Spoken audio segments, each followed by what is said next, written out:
So what were the decisions that I made that led me to change my coaching model from just teaching one-off lessons or trying to sell 3-lesson packs to offering some year-long coaching programs, ultimately transitioning to strictly or solely year-long coaching programs? I'm going to break down a couple different things. There's 3 main areas that led me to get into this type of coaching model. The first thing, if I'm being perfectly honest, my players weren't getting better. Specifically when looking at adults, when they think about a package or in the spring or at the start of the golf season or oftentimes start of the off season, they always have this like New Year's resolution effect, right? This is the year that I'm going to work on my game. Yep, I've got the time. I'm going to work on my game. I'm going to commit to a bunch of lessons. Let's get me booked in weekly and let's do it.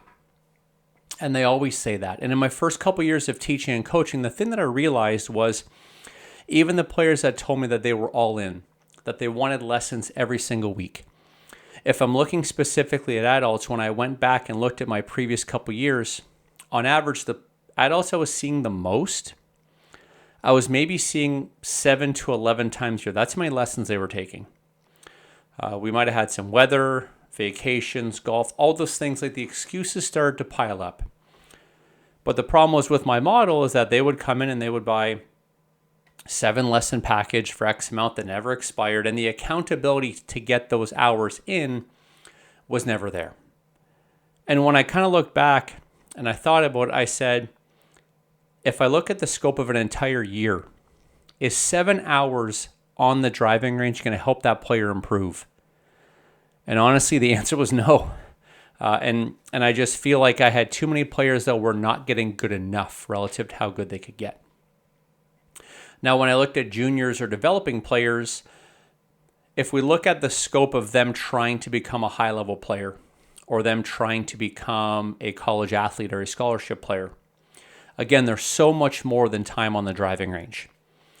There's spending time on the golf course. There's watching them compete. There's them training with other players. There's working on their body. There's nutrition. There's all of these different components. And just doing one-off lessons over and over, you never get to address those.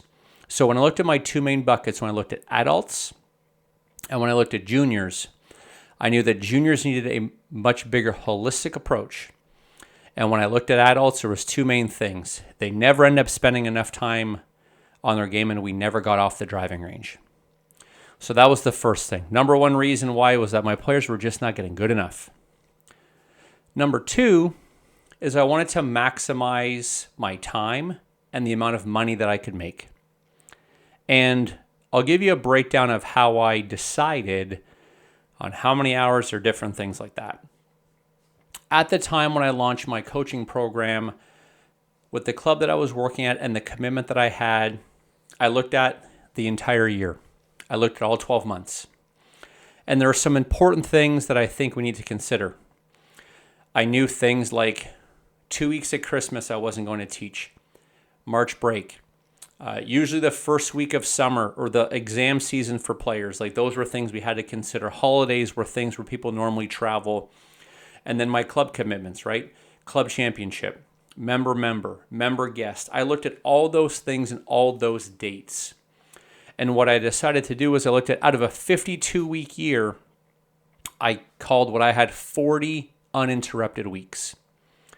Meaning there was no club championship that obviously I knew was going to be a draw on my time. I took out the Christmas holidays and different things like that. So I looked at it and said, okay, I have 40 uninterrupted weeks. The second thing that I did was I looked at my average schedule and the amount of lessons I wanted to teach. And I think a mistake that a lot of people make is they just think that they can just plug and play hours whenever they want. They can, but I think that that'll lead to burnout, and that honestly leads to a mismanagement of our time. And the third part, I guess I'll talk a little bit more about that. So the numbers that I looked at is I figured I had roughly 40 uninterrupted weeks, and I had, let's call it 12 hours a week that I could teach. 40 times 12, I had 480 hours available for coaching in a year. So then what I decided to do is I said, okay, it'd be great if I could lock in as many of these hours as I could, because I wanted to, If I had 480 hours, I wanted to sell them out. And there might have been weeks I had 20 hours available. There might have been weeks that I had less than that, but I tried to look at an average. And I figured it was better to just set an average, set a goal, and try to fill that. So, okay, I had 480 hours. Now, I knew at the time I could not sell only year-long programs. I was still going to have people that had one-offs and different things like that. But what I decided was that I was going to try to do half of my hours pre-sold in year-long coaching programs. So I had 240 hours that I could pre-sell. And then the other 240 hours were going to be still for packages and different things like that because I owed commitment to the club. No problem. So then I started to look at the next part. What would these program hours look like? I'm going to do a separate video on that, but the high level is I go back to my Mr. Jones where I said, or my adults where I said roughly I would spend 7 to 11 hours. The first thing that popped in my head, I said, what if I double the amount of practice time? And what if I get on the golf course with them twice? And to me, that was already so much more than I was offering. But now what I had is I had a number. My adult year-long coaching program was 24 hours. It was 20 hours of instruction and then 2 9-hole rounds. I know that can fluctuate a little bit depending on your facility, but again, let's just keep an open mind here. Look at your facility and just you can very quickly start to draw some conclusions on what you can and cannot do.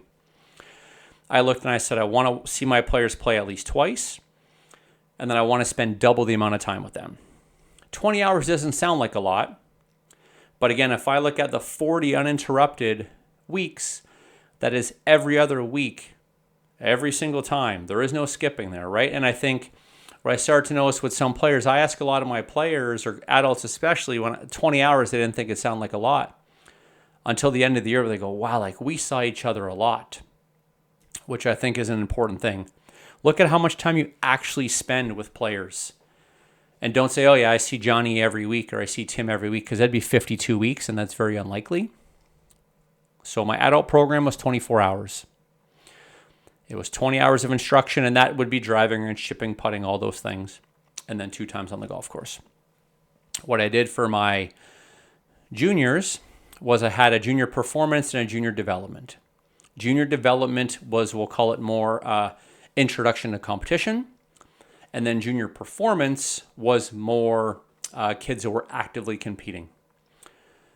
When I looked at junior performance, I again stuck with those 20 individual lessons, but the thing that I added in there was I had, what did I have at the time? I had 5 2-hour group coaching sessions. And then I believe when I first launched the program, I had 2 on-site tournament/practice rounds. And we'll call those 4 hours each. So now what I had was I had a junior performance program that was 38 hours. So I know I'm throwing in a lot of numbers here, but now that I had adults at 24 hours and junior performance at 38 hours, every time I would sign up a person, I would subtract that number of hours from my 480. Because remember, my goal is to maximize my money, maximize my time. I had put these programs in place that had a dedicated number of hours, and then every time I would sign one up, I would just subtract from it. I'm going to use round numbers here, but let's say that I only did junior performance and I signed up 10 of them, right? With all the things that I had in there, that's 380 of my 480 hours gone. So I only had 100 hours left to coach, which then you think about, oh, wow, I only have 100 one-off lessons. I can fill that. Or you can have a combination of adult programs and junior programs. So that's kind of a quick overview of the second point, which was I wanted to maximize my money and my time. So number 1, my players weren't getting better. Number 2, I wanted to maximize my money and my time. And number 3 was I wanted to spend more time either A, at home with my family, or B, playing golf. When I go back to that second point, I think a lot of times what happens is, especially people that are assistants or doing coaching as a second source of income, they don't treat it like a business. And every business has operating hours. And one thing that was a huge switch for me that was what we'll call quote unquote work-life balance, which for me was just being able to communicate to my wife or my girlfriend at the time when I was going to be home. So if I go back to, I had, let's call it 12 hours a week, I knew that that was going to be 6 hours on Wednesday, and then let's call it 3 hours on Thursday, and then I think I did 3 hours on Saturday morning. So there was my 12 hours. I knew my work schedule. I knew my 4 days, so I was able to go to my wife and tell her I will be home on Monday and Tuesday or Friday, whatever night it was. And then I also knew, okay, let's say I worked the close on Sunday afternoon. So then that either gave me a chance to practice or to play with members on Sunday morning. But once I had my work schedule, so my commitments to work, but then I had my business hours, then it was very clear to see where I had time to do other things. And I think if you go through these steps of taking a holistic view at your entire year, identifying how many hours on average you want to work a week, and then starting to put those blocks into place, people who constantly tell me that they don't have time, it's rare that they're working 80 or 90 hours a week. Yes, there are those times where we do work those many hours because we have a very demanding industry. But most of the time, I feel like we don't do a very good job with that coaching side, running that business.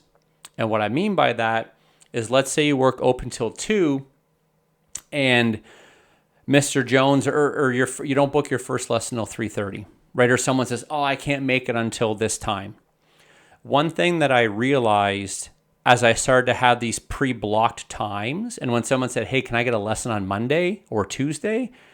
And I said, I only teach on Wednesday afternoons, Thursday afternoons, Saturday mornings. The people who are actually committed, it's amazing how quickly their schedule will start to match up with your schedule. If you tell someone, here, let me look at my schedule and I'll get back to you. Hey, what are you doing Monday? What are you doing Friday? If you give them the option, they're going to make it when it's accommodating, when it's only works for them.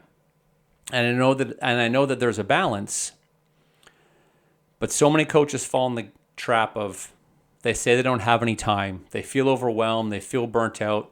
It draws on their family, etc. So I'm trying to put my stake in the ground and saying, these are the days that I'm available. If this works, great. If it doesn't work, then unfortunately I can't teach you.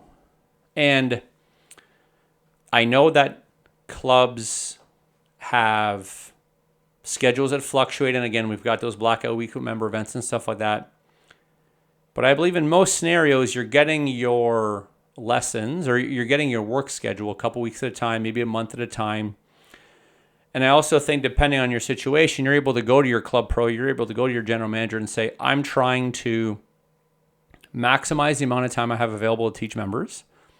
But as a result, I need to have a little bit of an idea what my work schedule is going to look like. And every place that I have been with that in mind, my boss has never come to me and said, no, screw you, I can't do anything. You're going to get your schedule on Sunday for the next week.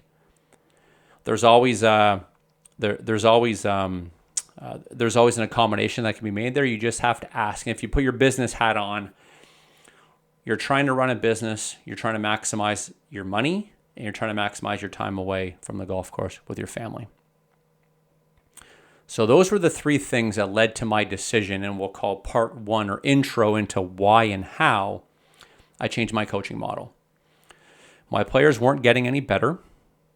I wanted to maximize the amount of time and money that I could teach so that I could spend more time at home or playing golf. I hope you've enjoyed this breakdown. If you have any questions, please let me know. There's more videos coming, and as they come to me, I'm just going to continue to publish them because I believe a lot of coaches or young professionals or instructors, if they start to look at their business model and how they run their business a little bit differently, you can start to run year-long programs which are going to help your players get better, and that's going to help you maximize your time and your revenue.